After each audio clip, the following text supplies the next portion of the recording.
For most people, Pratyush, AI is, an everyday experience with chatbots, interacting with those, getting it to write things for you at the very simple level. If one were to ask you how India's model or India's AI capability, the one that you're building, is going to be different at that kind of user experience level compared to a ChatGPT and the other more, consumer-facing products, how would you describe it? What you're doing differently? Yeah, so firstly, we are investing a lot more in Indian languages. So whether it's the quality of the speech models, whether it's quality of the text models, we benchmark against the best and we are significantly ahead. The other thing, we're interested in reducing the cost of access to these models. So we make them small, we make them efficient.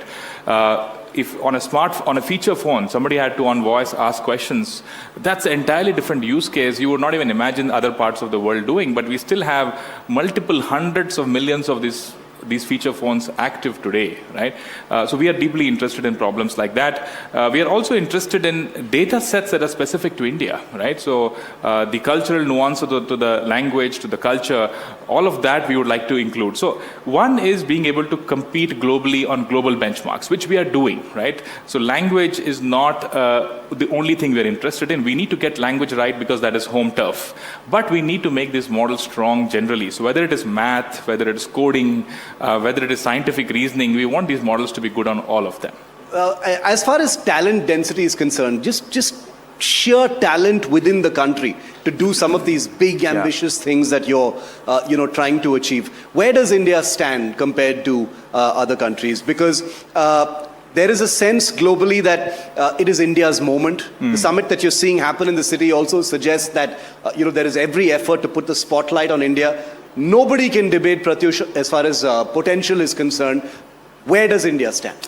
See, look, people, and I like this statement that the Prime Minister said. He said, India mein Shakti hai, jagane ki zarurat hai, right? So I genuinely believe that. India has a lot of potential, both in the talent we have in the country, and frankly, talent that would want to come back to the country if we had the playground for innovation. For long, we have not made innovation that feasible in the country, right? Because innovation is somewhat expensive, it needs champions to absorb them, and then value loops to be created on top. I think this is the moment when India is recognizing, maybe helpfully with the geopolitical situation, etc., that we are on, that guys, we have to stand up on our legs, right? And we are too important a country not to do that.